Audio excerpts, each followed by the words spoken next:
Hey gang, welcome back to Talking the Orville, the penultimate episode of the season 1 watch party. We're watching New Dimensions, an amazing episode of the Orville, very science fiction-y this episode of the Orville, taking us to places I never thought we'd really see in this way on a science fiction show. I loves it. It is the best. Let me get all set up here. Let me get my camera. Hello, camera. What's going on? Get more of my pictures back there. Hey guys, what's going on? Now this is I got my wallet right here. Hold on, let me get my wallet out. I don't want you guys staring at my wallet. There ain't nothing in it, so there ain't nothing going on for you there.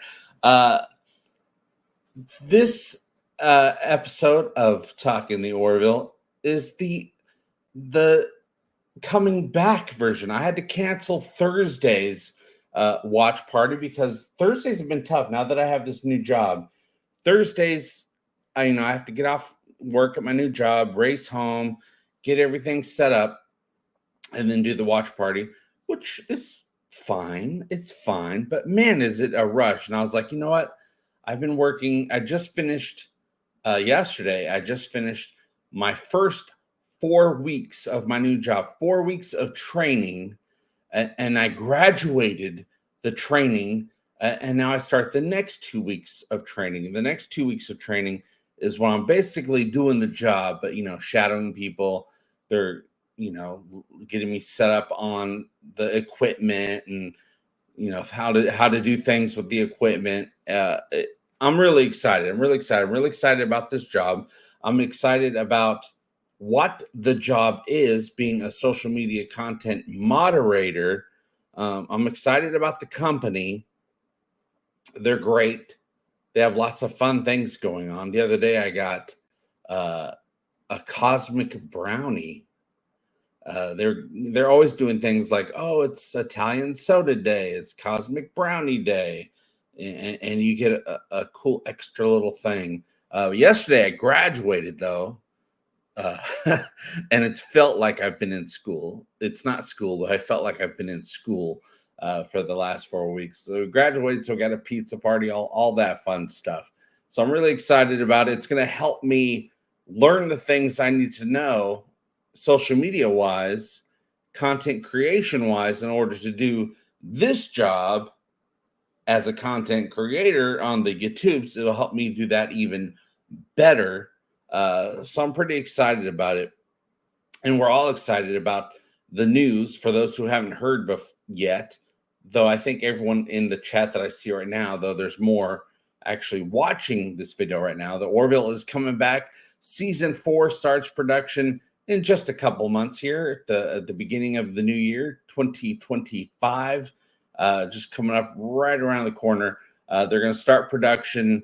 I've known for a long time that season 4 or that more Orville was a go. And then a few months ago, I learned officially, some people don't feel like they've learned anything officially yet, but I officially learned that they got picked up for a 4th season.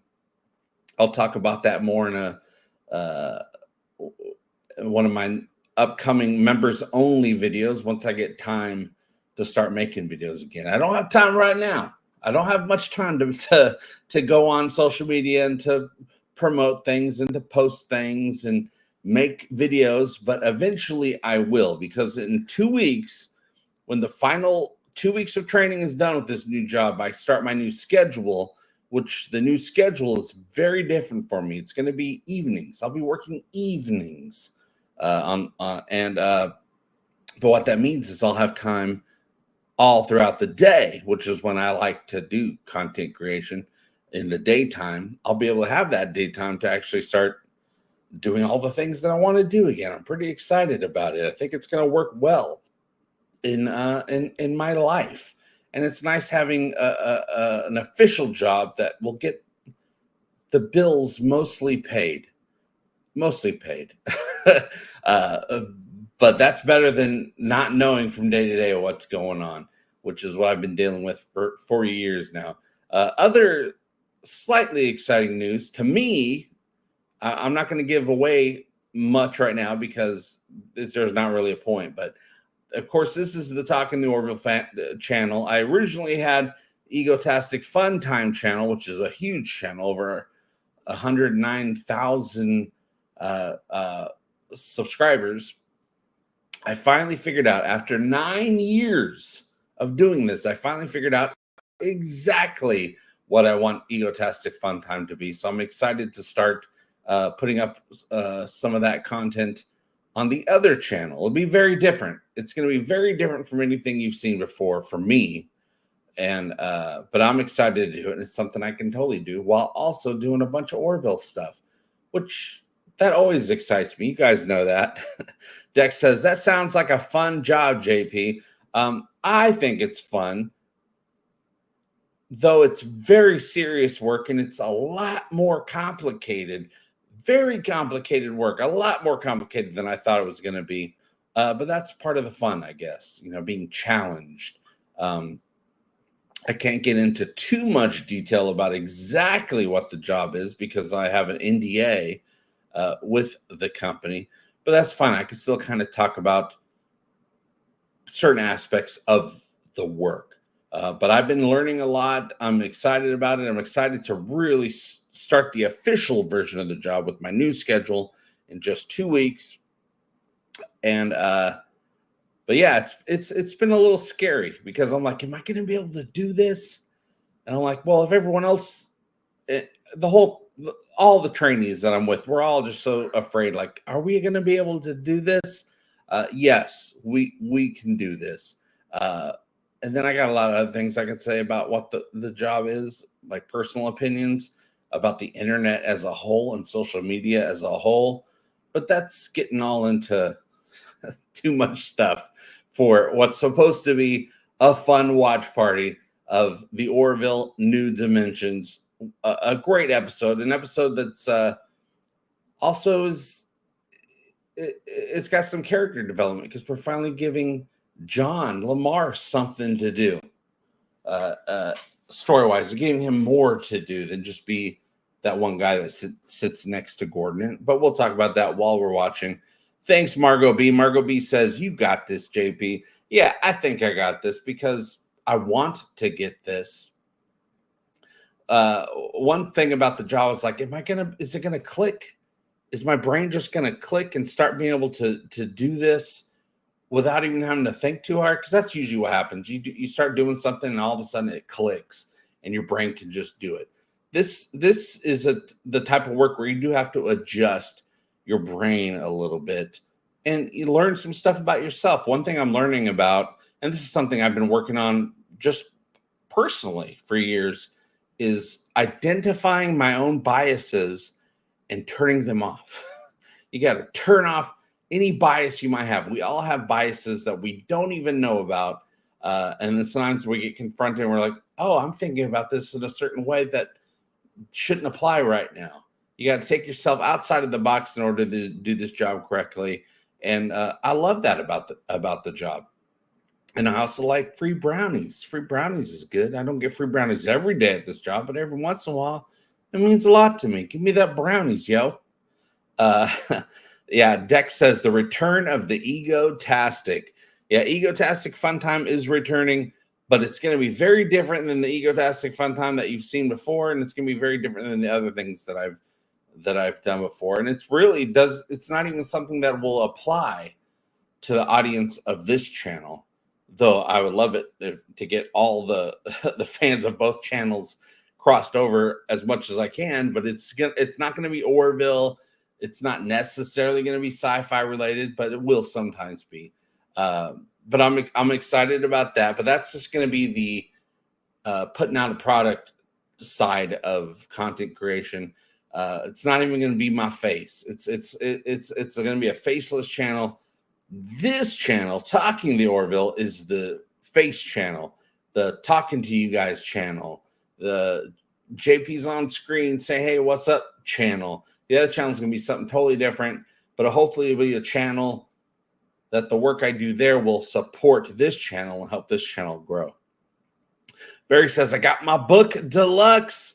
Oh, that's right. The Guide to the Orville just came out. I've been seeing people, not only people that I know and you guys, but people I've never heard of before saying, hey, I got the Guide to the Orville, and they're posting pictures.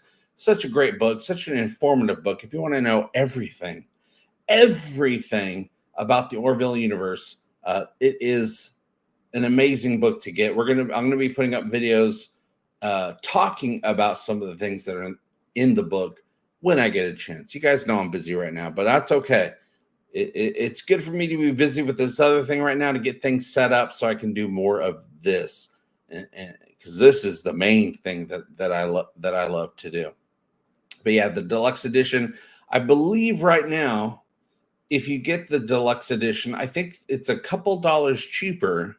It was already on sale before this whole time for months, but I think it's even, at least right now, even a few dollars cheaper than it was a week or two ago. The link to that book, if you don't have it yet, is in the description of this video. Highly recommend it. I can't wait to have more time to sit down and read it further, to read more of it, or reread more of it, I should say. Barry says, did you know it was printed in China? No, I never even thought about where it was printed because I have the digital version. But I could imagine it. Everything is made in China. Everything is made in China. A lot of times that things that say made in the USA are still made in China. It's a crazy world we're living in right now, you guys. Oh, thanks. The wall's looking good. I used to have a bunch of Orville stuff on the back wall, but then I had to do a job interview over the internet to get this job that I got. And I'm like, well, I don't want a bunch of Orville stuff on the back wall as well. I want to just show like a family guy. And so I put my pictures up, my family pictures up. I got Jessica. There's actually right there. You can't tell, but that's a picture of myself, my wife, and Jay Lee, all right there hanging out. Had a picture taken. I think that might be the only Jay Lee picture on the wall. I got more pictures with him, but that might be the one that we printed up and put into the frame there. And then back here, that's pictures from my graduation from high school, all so long ago. Another world right back there. JP with really long hair, because I had way better hair back then. Way better than I have now. I mean, now I just shave my whole head all the time. I love it.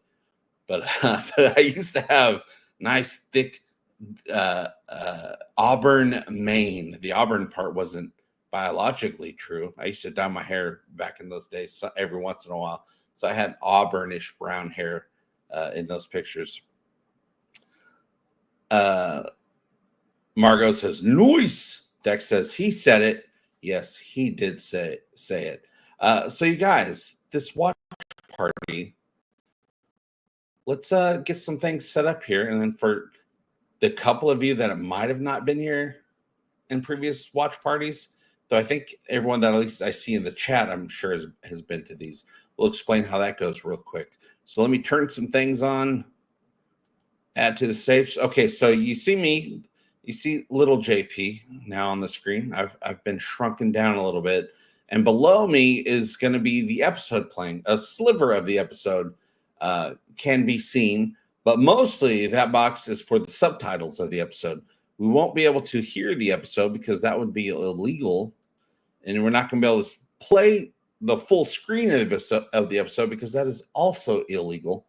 But having the subtitles and no sound and me just talking over it anyway, because I'm going to be giving commentary on this episode, as well as behind the scenes information and just official information about this episode while it plays. And of course, you are all welcome to comment on the episode, to comment on what I'm talking about, just to have a good old time.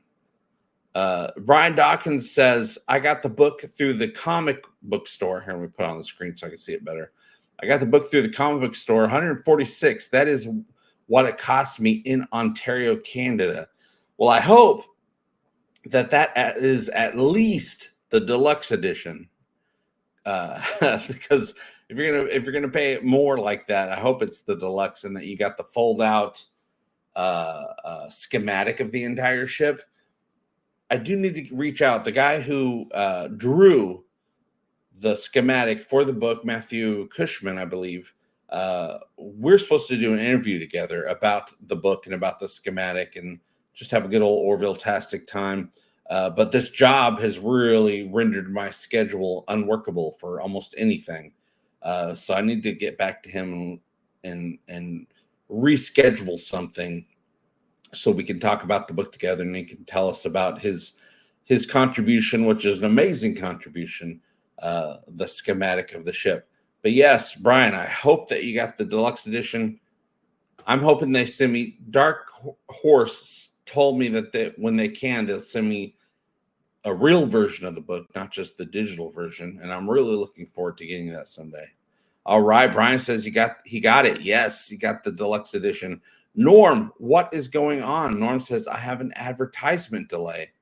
Advertisement? I had it set up where YouTube wouldn't do any advertisements. Damn YouTube.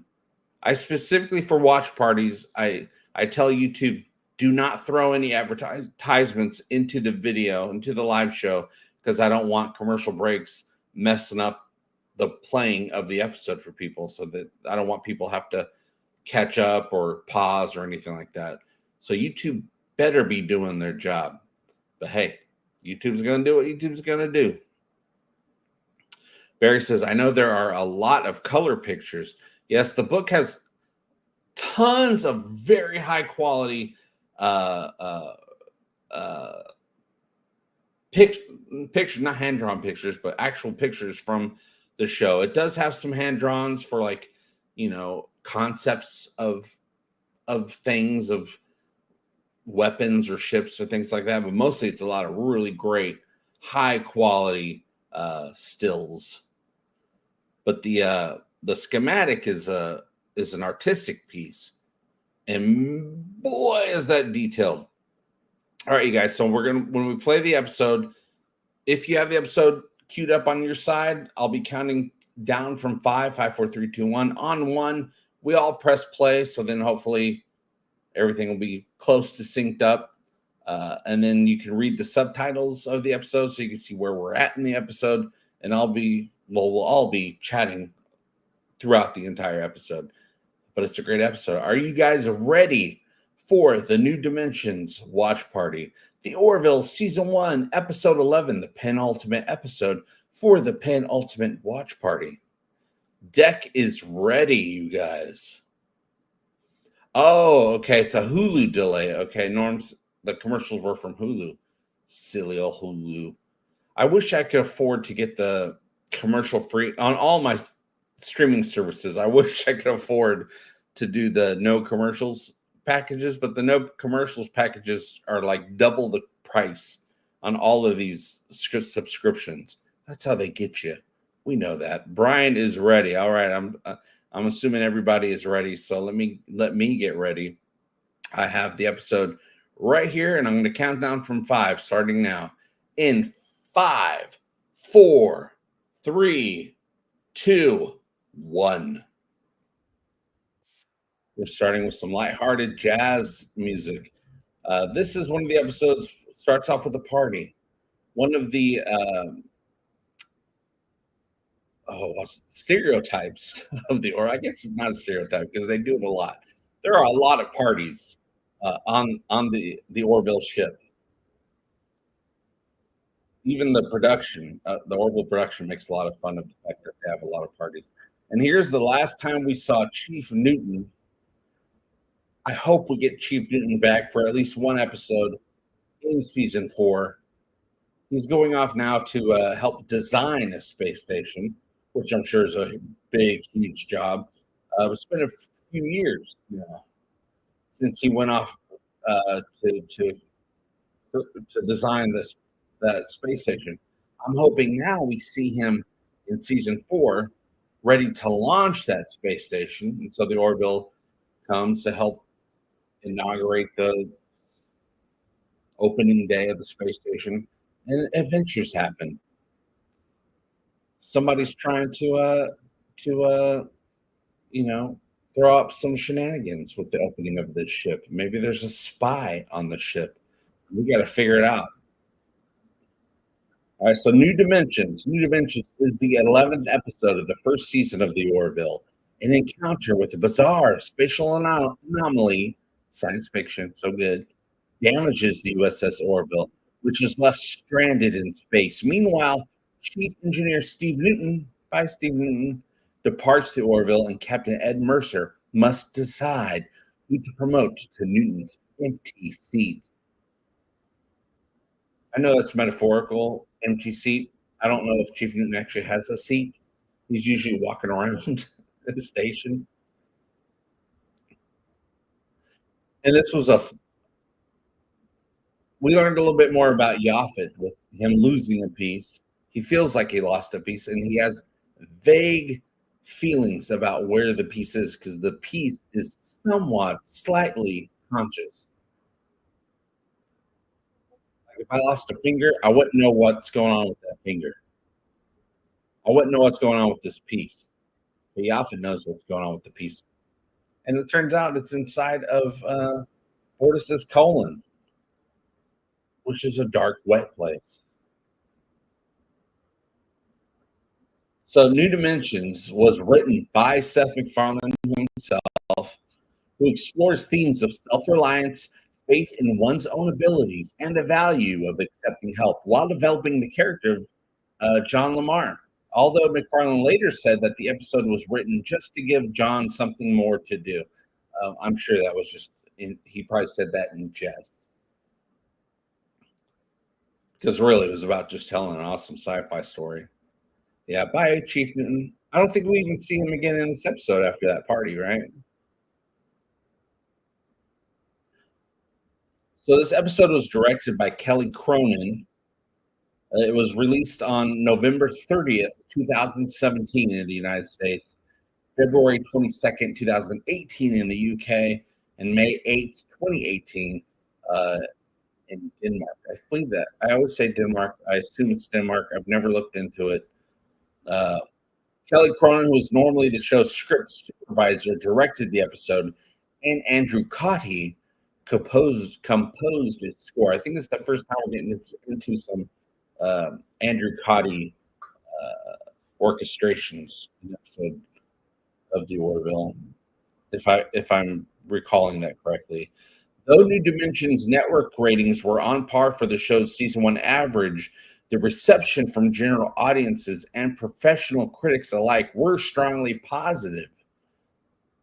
The episode is now one of the highest rated of the show, praised for its strong characters and original plot. It's a very original plot.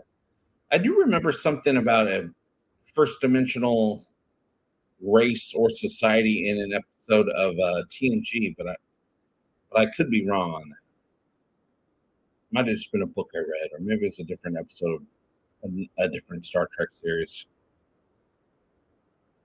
Yeah, Chief Newton left the ship off screen, says Brian. And then, of course, we have an amazing. I love this intro to the Orville. It reminds me of some of my favorite Star Trek shows, like Voyager. This is a very Voyager-esque type of intro because the ship's traveling around, seeing strange new worlds, strange new areas. I love that. That's why I love Voyager so much. It was out there having an adventure. Okay. Archmage says, in the episode where Troy lost her powers, there were a 2D race. Yeah, I remember 2D something in an episode. Now, do we consider this race or this world, this level of existence, this plane of existence, I should say, to be 2D, or is it 1D? What's the difference between 2D and 1D? I know there's a difference. I can't remember what it is. All right, let me do some scrolling down. We don't need a recap of all the acts of the episode. We're going to watch it. And for those of you who want more information about the Orville, I'm reading off of the Orville Fan Wiki, which is the best source for information about everything about the Orville. It's everything, every race, every place, everything is on the Orville Fan Wiki. Link is in the description of this video. Check it out. Give them a holler. Say, hey, what's up?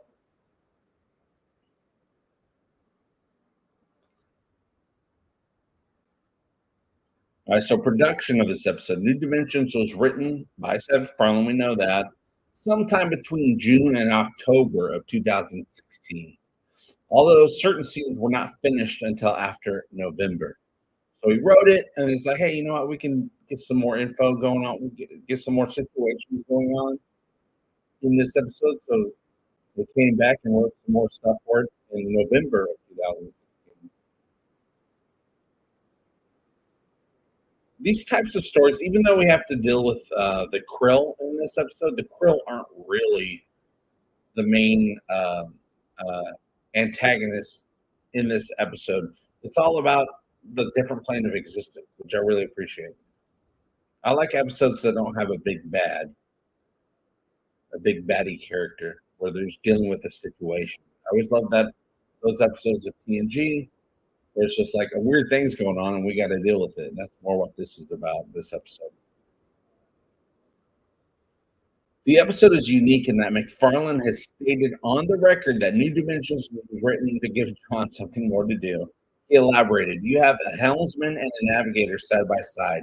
We made this whole deal about Gordon being the best pilot in the fleet, and there's John sitting next to him. There's a little bit of sacrifice because they're so good together, you can no longer have them sitting next to each other. But what we... Oh, I got to expand this window a little bit. Hold on. What we gain is an identity for the character that really ended up, A, giving us a story, and B, gave us an anchor to this rogues gallery down in engineering. Yeah, it's John's move down to engineering that gives us a whole other area of the ship to explore and characters to get to know.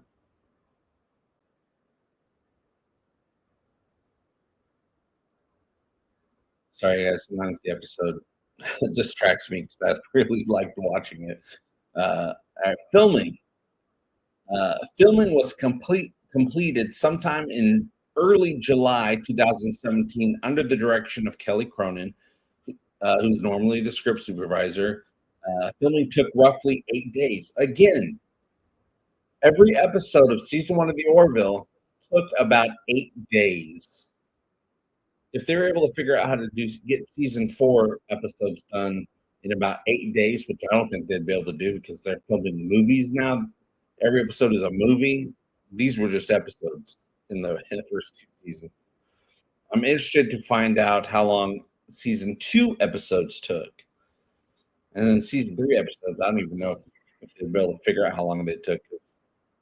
Season 3 had some weird conditions going on with the whole worldwide pandemic and all that. And being taken off, the production being canceled while everyone sheltered in place and then brought back. And then they were brought back, and then 2 weeks later, they were taken off of production again, and then had to wait a really long time and then come back. That's a whole other scenario. We'll get there eventually. But also this episode, it's cool to see John doing things. Like, he's not just wisecracking at the helm. He's investigating things, figuring things out. It really did give him a lot more to do.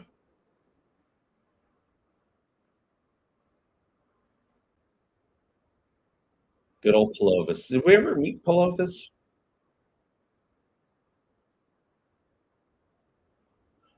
Oh, we did meet him in season 3. He's that guy with that looks kind of like a. I'm guessing it's the guy that kind of looks like a praying mantis, big, tall, lanky guy with the head, and Mercer says, "Hey, there he is. That might be another callback. I have to check that out." So we know the music was composed by Andrew Cotty. It took him 3 weeks to complete. So as we've seen through every episode that we've done a watch party for, The music has taken 3 weeks for every episode.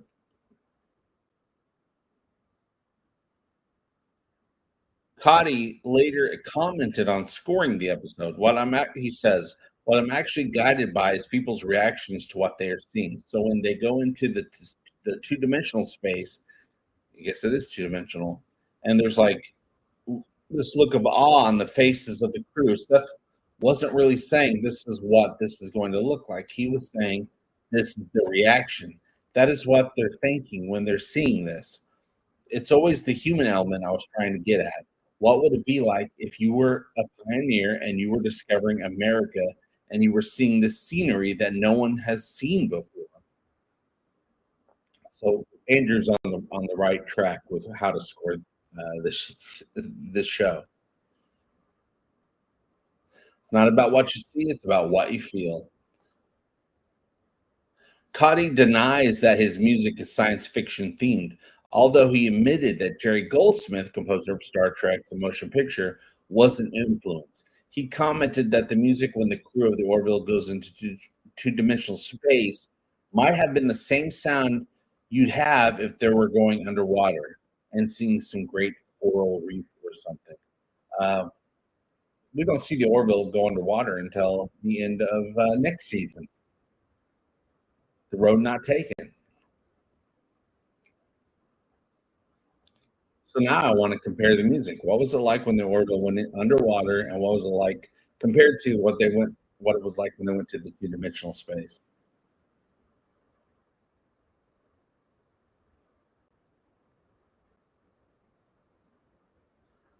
So now Ed finds out that him getting the job, Kelly had a little bit to do with it. She recommended him, and they listened, and he's mad about that.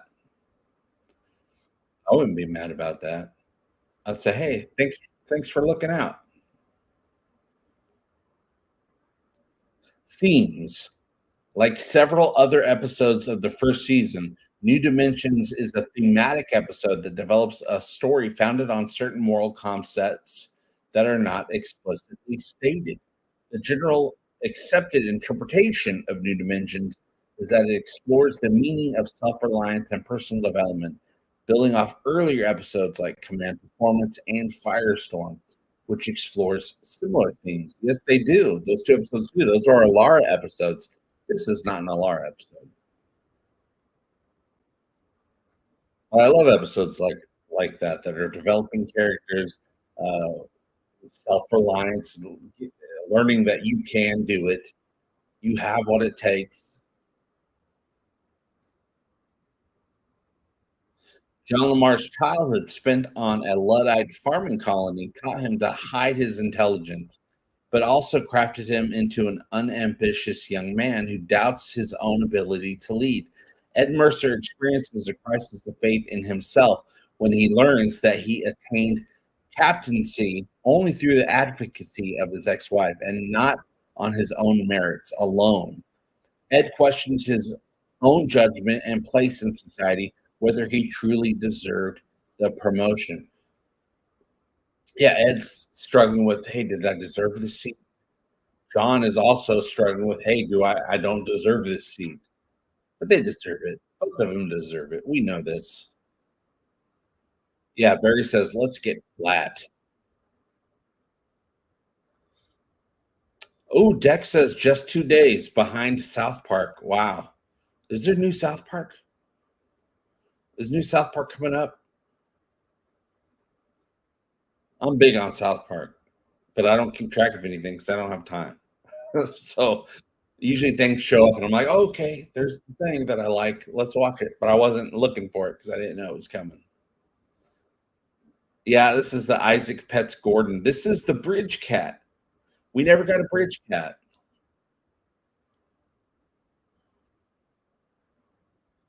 Kelly stands in counterpoint against self-doubt. She can see that John and Ed are fully qualified and becomes their chief advocates. A year ago, Kelly knew Ed had the makings of a fine captain and successfully pushed for his promotion. Now Kelly recognizes John's unparalleled test scores and guides him to become chief engineer.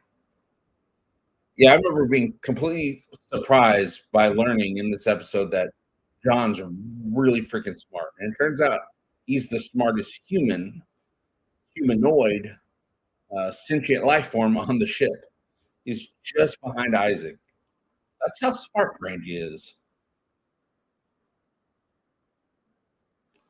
I love that. That's true. There's plenty of people with lots of potential, but they don't want to mess with that. They just want to go home, they will do the work, go home, drink a beer, pass out. Like John said, that's true. It's a very true human thing. Like if I was Superman and had Superman powers, I don't know if I'd want to go do Superman things. I'd probably just want to go chill out and be at home and relax.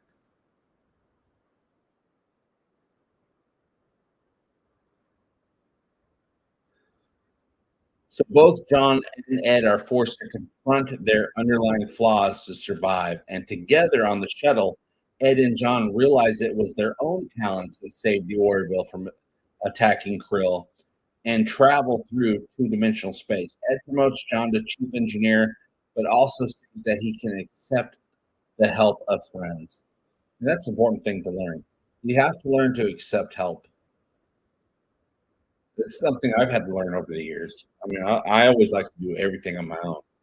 You know, you're always hearing me talk about being a lone wolf because I like being in my space and doing my thing.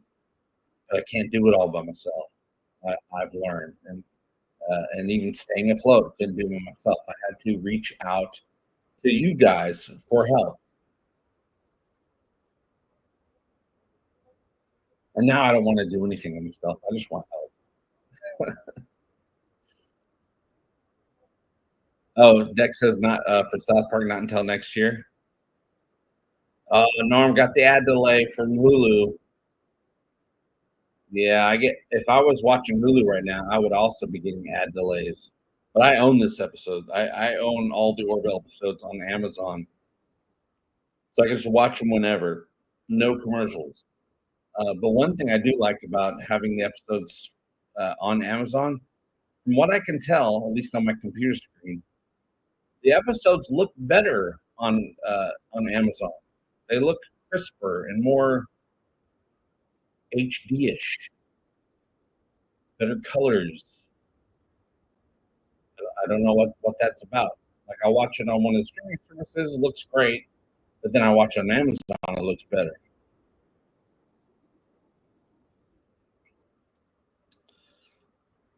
So reception, the viewership of this episode, New Dimensions was well received by TV audiences and enjoys an 8.2 rating on IMDb. It was watched by 3.36 million viewers in the United States, roughly on par for its Thursday night time slot. So we've been learning that with all these episodes, going through the information. They're all roughly getting about 3 or 4 million views. But I already know from going over by just watching the Orville, reading about the Orville for years now, what the views that they would get on television, they would get the same amount of views next day on Hulu. Uh, so whatever numbers I give you, they actually receive double that, which is and that was one of the reasons after going over that the numbers, they're like, hey, we can just go do streaming. It's the future. That's what everyone's doing right now is streaming, and we're getting the same viewership on the streaming service. Let's just bring it over to the streaming service, and we can do more things with the episodes. We don't have less regulations, less rules, and we can make the show that we want to make. And that's what they did. Season 3, they got to do all the things they wanted to do in season 3. They got the budget, they got the no time restrictions, which was a big one for Seth MacFarlane. He didn't want time restrictions anymore.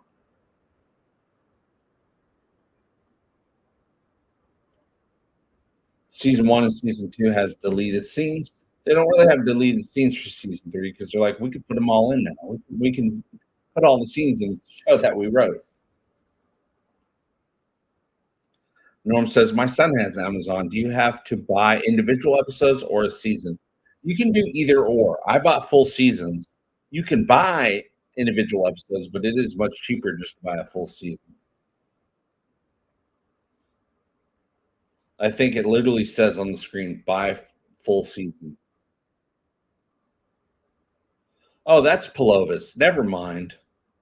Well, who's the new guy on season 3?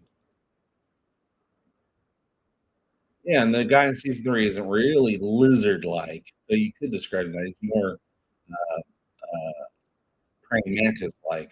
But that guy that we just walked past, that's lizard-like.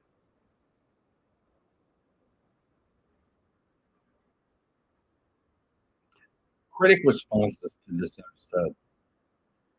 Though critics and general audiences rarely agreed through most of the first season of The Orville, New Dimensions marked a rare consensus between both sides.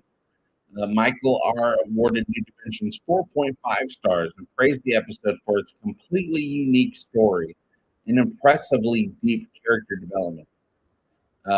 Nick, whatever, from the AV Club, who had criticized the show for failing to be consistently good, noted that the run of Into the Fold, the previous episode, and New Dimensions indicated that the show may have hit its stride. Yeah, starting with Into the Fold, um, the show changed. The way it told stories changed. The types of stories that it was able to tell changed quite a bit. And then, of course, from Into the Fold all the way, all the other episodes, we're starting to really see what the Orville can do. A rare descent. Jammer of Jammers reviews awarded the episode 2.5 out of 4 stars, calling the writing an amateurish attempt to retcon Lamar's character from a laid-back, underachieving officer into a brilliant prodigy. I disagree. I remember when this episode came out, the internet, social media, the people that talk crap about everything, they were using the word retcon all the time. The word retcon would just piss them off. So if they saw a change, they would just do retcon this, retcon that. So that person was probably caught into that bubble for a little bit. Hopefully, they didn't stay there. But I didn't find this a retcon. I found this in a more information is being given about the character, so we can now see why he was an underachiever. We understand it now. No drops. We got a little bit more Lieutenant Dan in this episode. We need a lot more Lieutenant Dan. We'll get some more Lieutenant Dan in season 2 with the Alara situation and in Primal Urges, which actually Primal Urges was supposed to be in season 1, but had to be in season 2. Season 3 did not have enough Lieutenant Dan in most people's opinions. We all want more Dan. Oh, wait, we have some trivia here. Okay. The notion of a quantum bubble is first introduced in Old Wounds when Dr. Aronoff explains how the quantum accelerator works. There, the accelerator generates a bubble and time within the bubble is accelerated. Here, a quantum bubble is used to maintain 3-dimensional space while inside 2-dimensional space. What? That was cool to see. We'll see it here in a little bit, but it was cool to see. At the start of the episode, the Orville is docked at Newton's unidentified space station, despite references to many space stations and outposts in the Planetary Union this season. This is the first time that we see a space station since the Union Dockyard in Old Moon. We need more space stations. I want to see what's going on the inside of these space stations. Let's see some people walk around. Are you gonna go shopping? Is there a bar? Is there a Quarks bar in these space stations? Did Quark expand his his merchant empire to the Orville universe? We do get to see the inside of a space dock in one of the Orville comic books. I believe it was Ed and maybe Gordon walking around. They were in the shopping area of the space dock. That was cool. I want to see that live action now.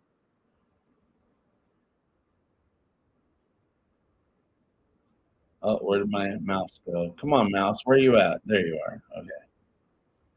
So timeline wise, this episode takes place in April 2420. Man, that is 404 years from now. Somebody will have to math that up for me.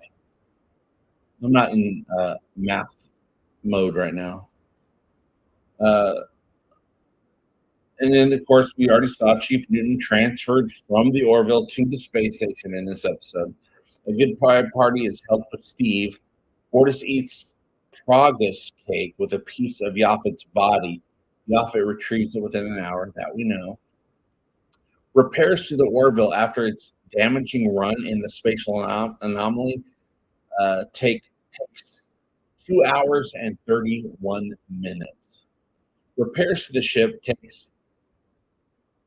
repairs take 2 hours and 31 minutes. The Horvillac captain dies 1 hour and 15 minutes later. And the Krill arrive under 1 hour, 46 minutes later. So this whole adventure is happening really quickly. You'll see some episodes of the Orville where the entire adventure takes place over a few days, a few weeks, or even a month or two.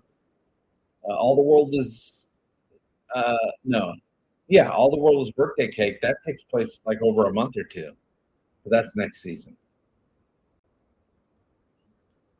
This episode is almost a real-time episode. Almost, not quite. Bortus's iron stomach, as Claire put it, is established in the opening of the Krill episode, when he eats an organic or inorganic stuff, napkin, cactus plant, stuff like that. He gives him. That's why he has the not nickname, but they say he has an iron stomach. Except for when it comes to walnut shells, can't eat walnut shells or jellies. Creator Seth MacFarlane revealed that John and Kelly's conversation about matter synthesis, reputation, and the end of money is an intentional nod to replicators and a post-scarcity economy in Star Trek. Yeah, in the Orville universe and, of course, in Star Trek, replicators is what got this non-scarcity societies going. Oh, you mean everybody can have everything they need, and there ain't no thing but a chicken wing, and you can replicate a chicken wing if you want? It changed the universe. It changed the society. Yeah, Dex says I disagree with talking about the reviewer. The episode added more dimensions to John's character. Pun totally intended. Yeah, you know what? Back when this episode came out as New Dimensions, I thought that same thing. I'm like, okay, talking New Dimensions because they're going into a 2D universe, but it's also talking about the new dimensions being explored about the characters, John specifically. We're learning more about the dimensions of John. They could have called the episode that, The Dimensions of John. That might be a romantic novel. Yeah, and I remember seeing this for the first time. I'm like, what the hell is going on? Where are they? Are they in the Matrix?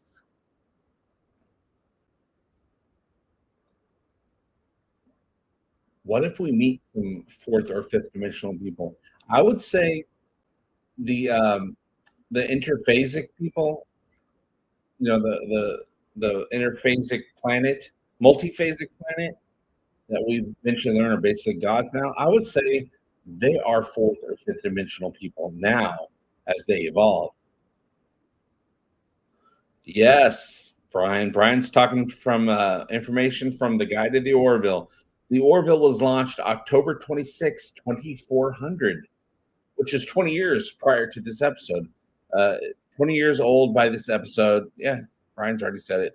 And has a service life of 70 years. Yes, it does. But I bet you they'll be able to extend that lifespan as technology is improved from the time they built it to 70 years from then. They might have ship replicators 70 years from now. But yes, for those of you who don't know, the Orville is already 20 years old at this point. They started building it, in the early 2390s? I believe I have to reread it so I can fully understand it, but I recall while building the Orville in the early 2390s, they eventually realized that it's going to need to have three engines. I don't know if other ships had three engines at that point, but they said three. They figured out three engines is the way to go. So I don't know if maybe the Orville was the first ship to have three engines.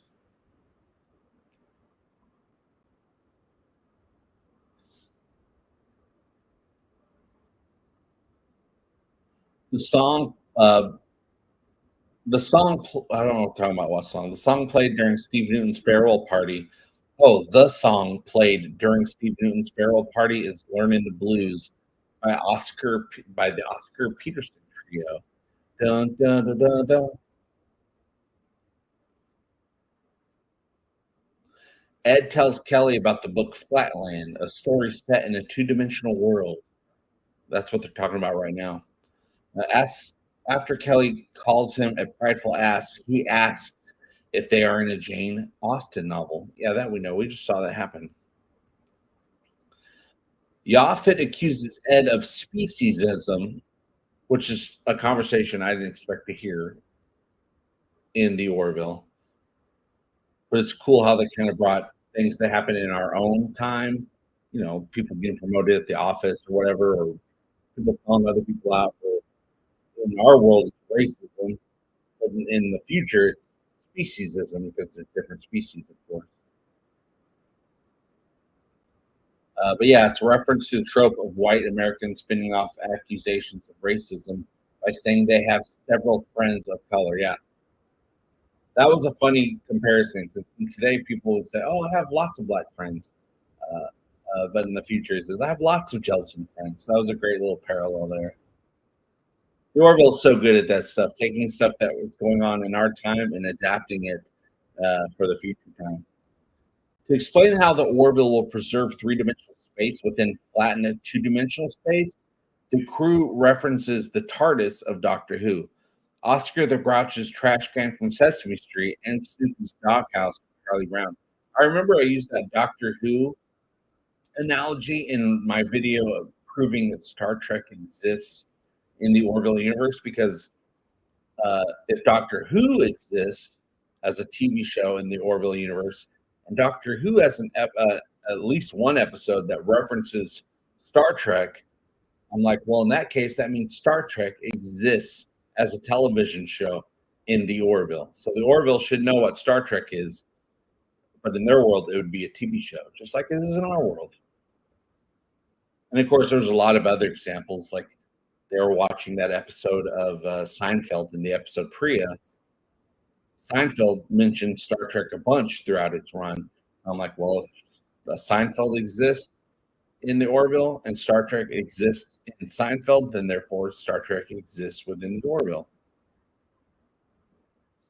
Flatland was written in 1984, says Brian.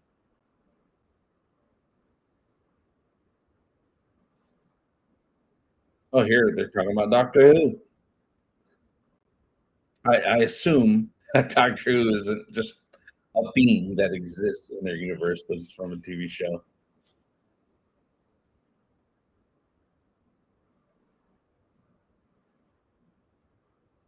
In the episode Home, Solana Katan was excited to hear about the two-dimensional space from her sister. Yeah, when Alara went home, the sister wanted to ask her about going to two-dimensional space, which is, of course, referencing this episode.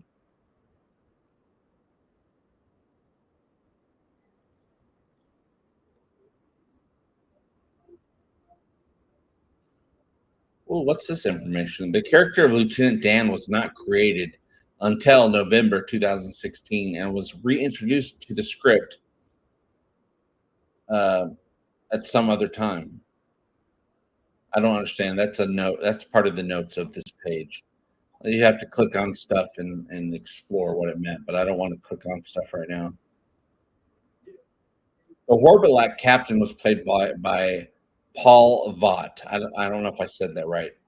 VOGT could be Vogt or Vog or Vote. I don't know.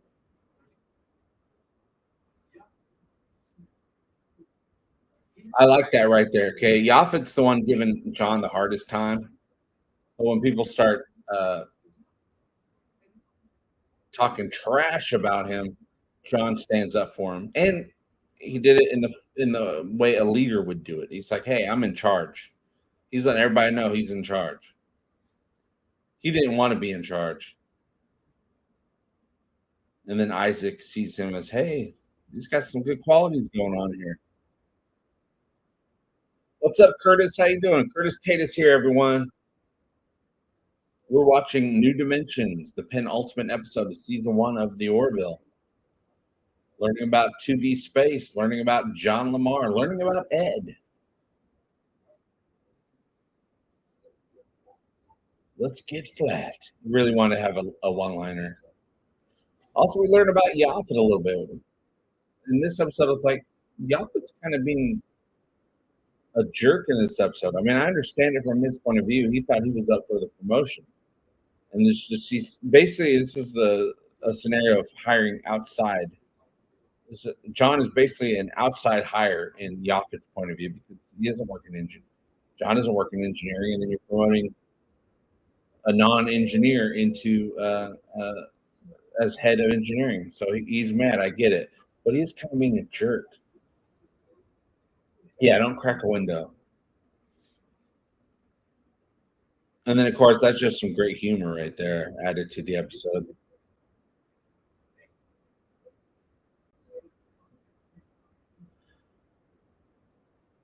In this episode, I think I might have said this last week.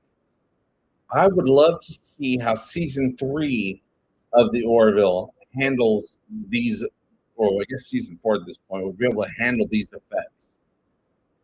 These effects, they're cool, but it's season 1. They're not perfect.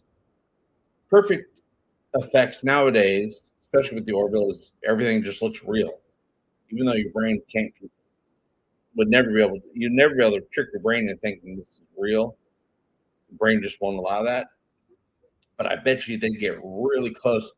It would look a lot different in season 3 or season 4. But for season 1, it looks great.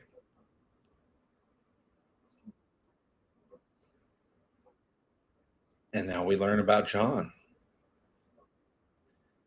This kind of reminded me of his growing up story. Kind of reminded me of Travis Mayweather in Enterprise, because Travis Mayweather grew up a little bit different than everyone else. More of a Travis Mayweather was on a cargo ship, but you'd grow up differently on that type of ship. And John being from a farming colony, that means he'd be growing up a little bit different than the rest of the crew. But I do like the idea of, well, yeah, you kind of got to hide your brains a little bit, because he's basically living in a working class, hardworking society. You don't want to come off as being too brainy or too smart, because then people won't respect you so much. Like, oh, you don't work as hard as us, or things like, even though you probably did. You know how people are. You know how people point fingers at other people, or look for reasons to talk badly about other people, or look down on other people because they're not happy with their own lives, because their own lives are hard, or they're being disparaged in whatever way they're being disparaged. So people will look down or single other people out just to make themselves feel better, because their own life's not going as good as they would like. What's up, AFS 1970? AFS says, been a while since I caught you on Twitch. Yeah, a lot of my live shows I've been co-streaming, multi-streaming, I guess I should say. I feel like I'm on YouTube right now, but I'm also streaming out to Twitch, because I'm like, there's people on Twitch. They might want to join in. I know it's not easy to find anything on Twitch that you're looking for, but I'm glad you happened to stumble upon this live show. I hope everything is going well over in Twitch land. They made it out, you guys. They just had a bloody nose. That's because it's so arid in two-dimensional space. Everybody gets bloody noses in two-dimensional space.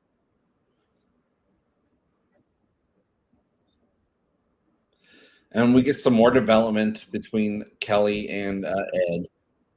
I mean, for me, everything with Kelly was forgiven in Cupid's Dagger. Once we find out she probably wasn't under control of her own mind or her own, she was basically drugged by Derulio. I think Ed forgave her then as well, but they're still working out stuff getting to this point. He's still got to get over his own ego a little bit, as we all do sometimes.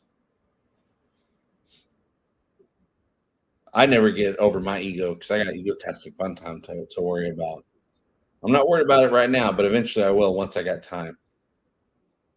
When it comes to egotastic fun time, it's ready to reapply. I mean, I can reapply for monetization, but I haven't had time to go into the channel and clean it up so that when I do reapply, it'll get accepted. I think besides cleaning it up, putting a bunch of videos on private, and then posting some more new videos, I think I want to post a couple of new videos first and then reapply. Because I don't want to give YouTube any reason to say, no, you don't even post nothing with this channel anymore. We're not going to approve you. They might decide to do that. I don't want to risk it. I'm like, just be patient and wait, JP. Worry about this new job you got first. And here we are. We see that John is doing his job. He's the chief of engineering. He's feeling good about it, or at least trying to make everyone think he feels good about it. And he's doing the job and he's in charge. He's large and in charge. I remember that. I remember back when I did a review of this episode years ago when it was brand new. I remember that scene, that last scene of his face. I remember trying to get the exact frame that I wanted so that I can screen cap it and then Photoshop it and make a thumbnail and things like that. I remember it. I just couldn't find the exact right frame that I wanted, but then eventually I found it and finagled it a little bit. Oh. Wrong button. Actually, right button, but I got to remove that. All right, here we are. We did it.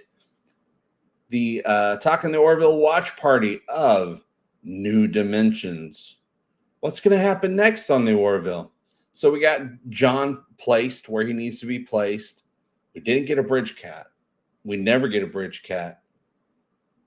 There was, in season 2, there was one lady in one of the episodes where her alien makeup, I guess, could kind of look like a cat. She wasn't a cat. I don't know if we're ever going to get a bridge cat, you guys.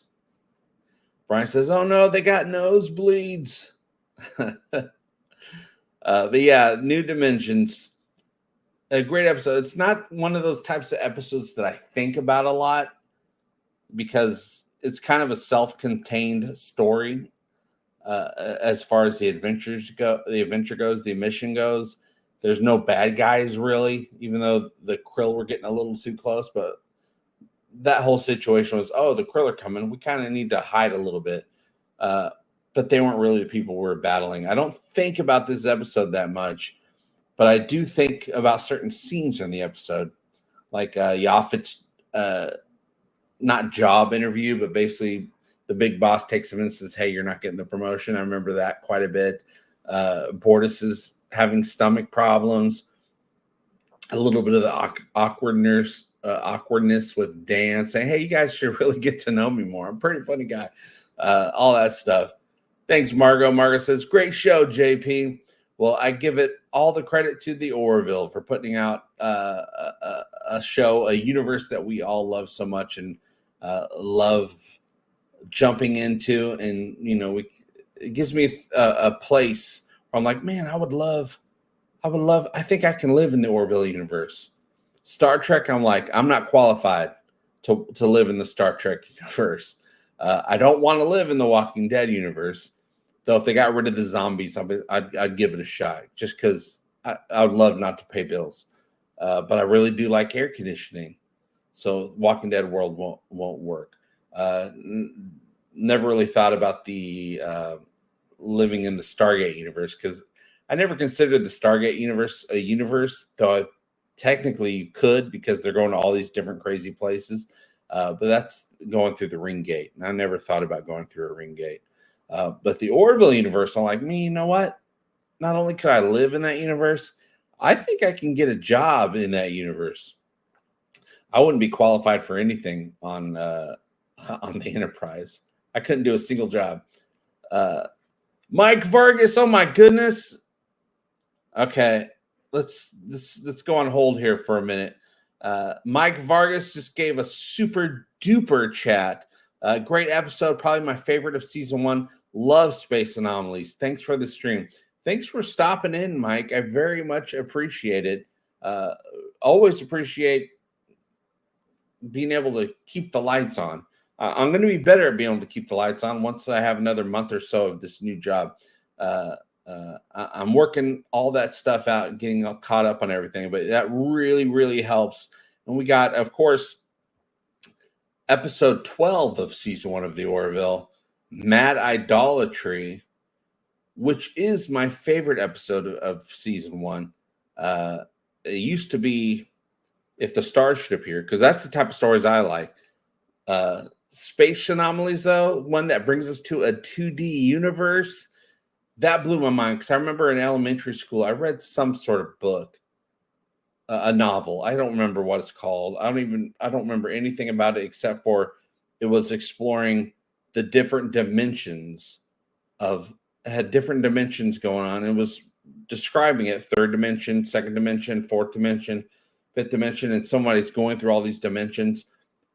I don't remember anything about it except for the whole thing about dimensions really blew my mind. It got me thinking. It got me expanding my mind about, hey, different planes of existence, getting out of my bubble of just living in this really boring third dimensional plane of existence. I kind of think I'd be pretty good with a fourth dimension.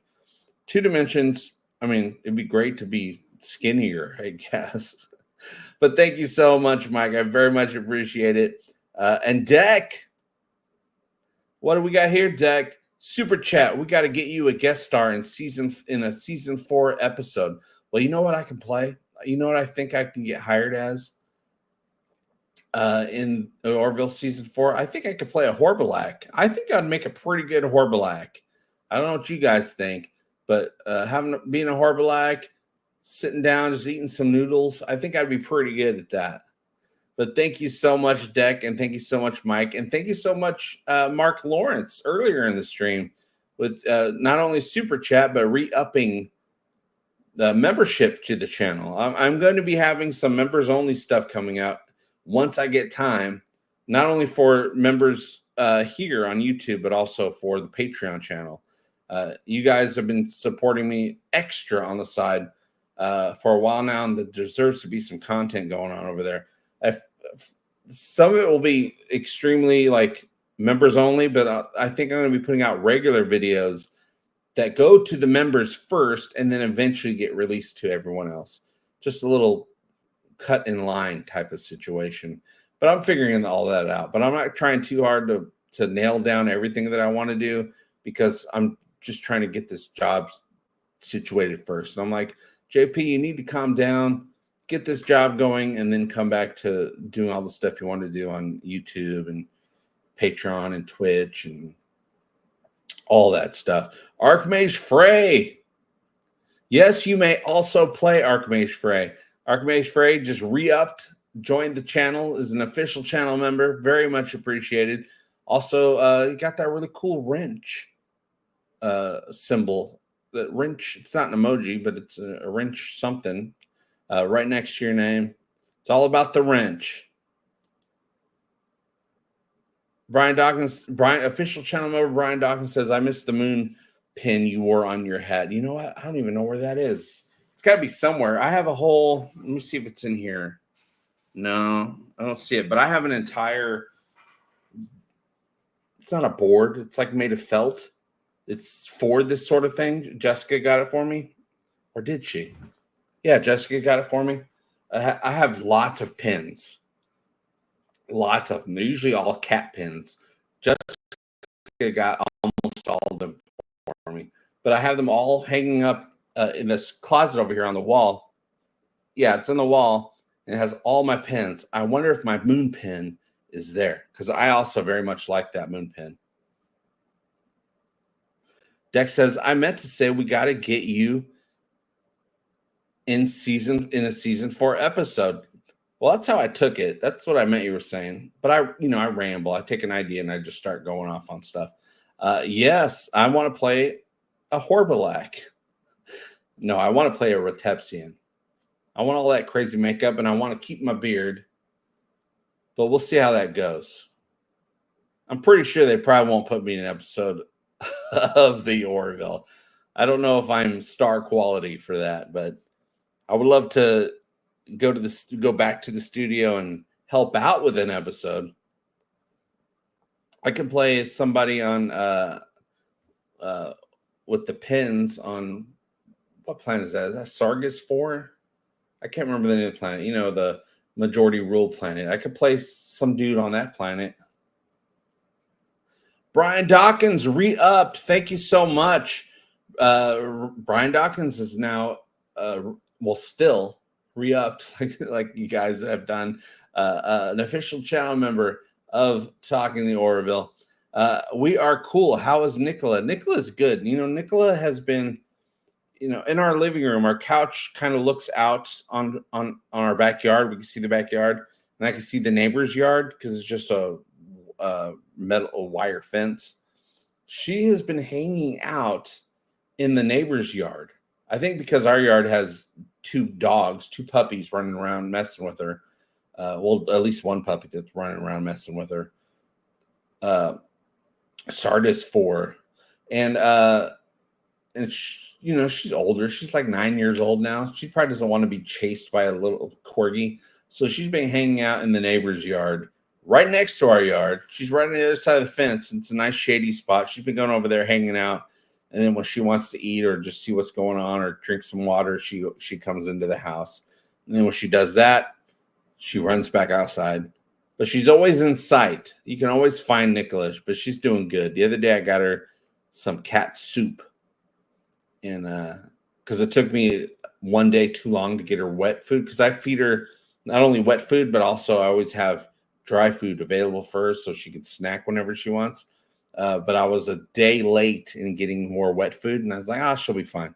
But because I was a day late, I got her an extra cat soup and gave that to her, and she loved it. Oh, man, she loved it. But thank you so much, Brian. There you go. Arkmay says, you can be a majority rule YouTuber. I want to be a majority ruler of YouTube. That would be great, but I would have to buy a lot of shares of YouTube in order to make that happen. I need 51%. If we all pull together, you guys, we can buy all the shares of YouTube. Let's do that. And then I will be the majority ruler of YouTube, a majority ruler YouTuber. That should be a channel that I make. But all right, you guys, we did it. We did a live stream. I probably, since this is my day off, I could spend some time with my family. I probably should go and do that. But there's going to be a lot more. Barry. Oh, Barry, thanks for stopping by. Hope to see you next time. You're always an amazing addition to the conversation. So thank you very much. Yes, Mike Vargas, JP has become YouTube. I am YouTube. Brian says, cat soup shrimp flavored. Actually, I got cat soup salmon flavored.